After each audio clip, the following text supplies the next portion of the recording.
नमस्कार. आज जागतिक ज्येष्ठ नागरिक दिन. तर ह्या ज्येष्ठ नागरिक दिनाच्या निमित्तानं आपणा सर्वांना खूप खूप माझ्या शुभेच्छा. तर माझ्या वाचनामध्ये एक जुन्या कालखंडातली कविता आली आणि ती आज ज्येष्ठ नागरिक म्हणून मी आपलेही दिवस आठवतात आणि ती आपल्यासमोर मी सादर करणार आहे. उरले सुरले जपून वापरायची सवय किती छान होती. उरले सुरले जपून वापरायची सवय किती छान होती. आयुष्य साधंच होतं, पण मजा काही यावर होती. तोडकी मोडकी कंपास पुन्हा पुन्हा वापरत होतो. झिजली जरी पेन्सिल तरी टोपण लावून लिहित होतो.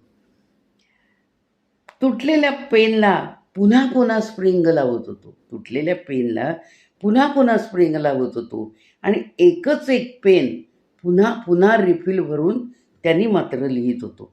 वर्तमानपत्राचं कागदाचं कव्हर पुस्तकांना घालत होतो.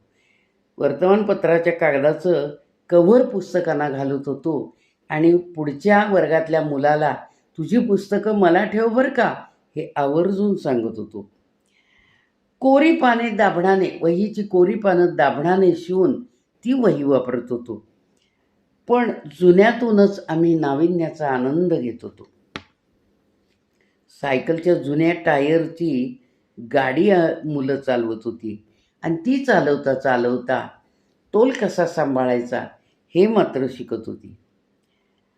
फुटलेल्या फटाक्यांची दारूही मुलं गोळा करायची आणि त्यातल्या वातींचा बिंडोळा करून खेळायची.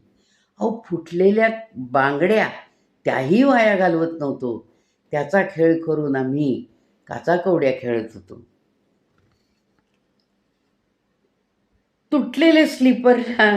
तुटलेल्या स्लीपरला पिन जोडायची आणि तसंच चालत राहायचं.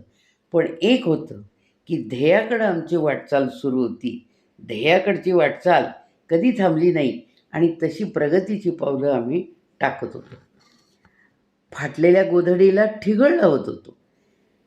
गोधडीला ठिगळ लावत होतो आणि उरलेल्या कपड्यांचं सांधणं मी घालत होतो. गंध जरी जुना तरी छंद मात्र नवीन होता. गंध जरी जुना तरी छंद मात्र नवा होता. काटकासर आणि बचतीचा संस्कार मात्र चिरकाल होता. वापरा आणि फेकून द्या असा आलाय जमाना. त्यामुळं नाविन्याचाही झालाय कचरा. सुई धागा हरवला नाही म्हणून फाटकं कोणी शिवत नाही आणि फाटलेली नाती आणि वस्तू